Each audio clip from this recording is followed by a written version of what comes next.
नमस्कार। आज हम जिसे अहमदाबाद के नाम से जानते हैं उसका वास्तविक नाम है कर्णावती। कर्णावती के जन्म की भी एक अनूठी कहानी है। गुजरात के परम प्रतापी पाटन नरेश कर्ण सोलंकी का 3 वर्षीय पुत्र खेलते खेलते अकस्मात उनके राज सिंहासन पर बैठ गया। महाराज जब वो दरबार में आए और यह दृश्य देखा तो राज ज्योतिषी से इस घटना का ज्योतिषीय प्रभाव पूछा। राज ज्योतिषी ने कहा कि जिस मुहूर्त में बालक सिंहासन पर बैठा है वह अत्यंत शुभ है। यह बालक भविष्य में इतिहास प्रसिद्ध होगा। यह सुनकर राजा फिर कभी उस सिंहासन पर नहीं बैठे और वह सिंहासन उस बालक राजकुमार का ही हो गया। इतना ही नहीं तो राजा ने पाटन छोड़कर अपने लिए एक नई राजधानी बनाई जिसका नाम उनके नाम पर कर्णावती रखा गया। आगे चलकर ज्योतिषी की भविष्यवाणी सत्य सिद्ध हुई और राजमाता मीनल देवी की देखरेख में वह बालक परम प्रतापी सिद्धराज जयसिंह के नाम से इतिहास में प्रसिद्ध हुआ।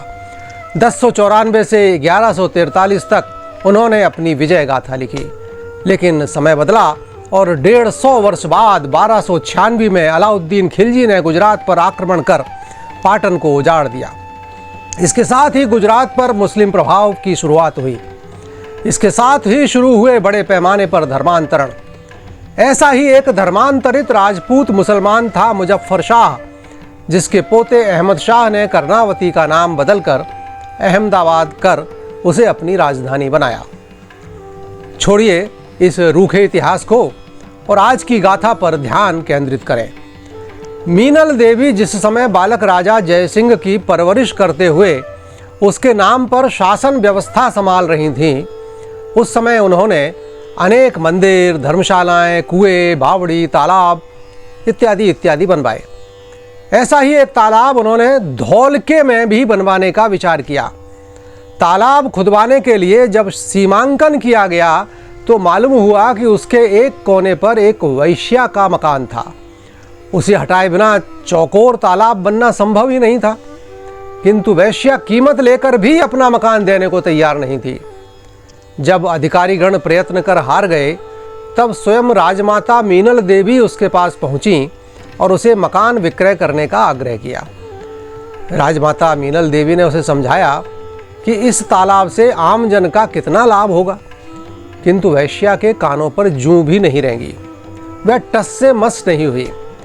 राजमाता ने उससे मुँह मांगी रकम लेने को कहा, किंतु वैश्या बोली कि उसके पास धन की कोई कमी नहीं है, वह मकान नहीं बेचेगी क्योंकि उस मकान में ही उसका बचपन बीता है। मकान से उसकी अनेक खट्टी मीठी यादें जुड़ी हैं। उसने कहा अपनी मर्जी से तो वह मकान नहीं बेचेगी, जबरदस्ती लेना चाहें तो महारानी स्वतंत्र हैं, ले सकती हैं। लेकिन जबरदस्ती लेने को मीनल देवी तैयार नहीं हुई। इस पर चतुर वैश्या ने हंसकर उल्टा उन्हें समझाया, महारानी साहिबा, तालाब के इस कोने को तिरछा ही रहने दीजिए। तालाब का यह तिरछा किनारा युगों तक आपकी न्याय प्रियता की याद लोगों को दिलाता रहेगा। इतना ही नहीं तो भविष्य में जब भी कोई राजा अन्याय करेगा तो लोग उसे आपकी न्याय प्रियता का उदाहरण बताकर न्याय करने को नैतिक रूप से विवश करेंगे। और ऐसा ही हुआ भी, और अंततः तालाब का वह किनारा तिरछा ही छोड़ दिया गया। वैश्या का मकान नहीं तोड़ा गया और इस प्रकार उस चतुर सुजान वैश्या ने न्यायप्रिय महारानी मीनल देवी के साथ साथ स्वयं को भी इतिहास में अमर कर लिया। थी ना चतुर। वह तिरछे कोने वाला धौलके का तालाब आज भी है और उसे मनाल कहा जाता है। आज हम भी कह सकते हैं, कहाँ वे न्यायप्रिय राज परिवार जो जबरदस्ती तो दूर की बात मुंह मांगी कीमत देकर एक वैश्या से भी उसका मकान नहीं लेते थे, और कहाँ आज की तथाकथित जनता की सरकारें जो महज एक अखबार में विज्ञप्ति प्रकाशित कर अंधे विकास के नाम पर गरीबों को उनकी ज़मीनों से वंचित कर देते हैं। सोचने का एक विषय है। सोचते रहिए, देखते रहिए।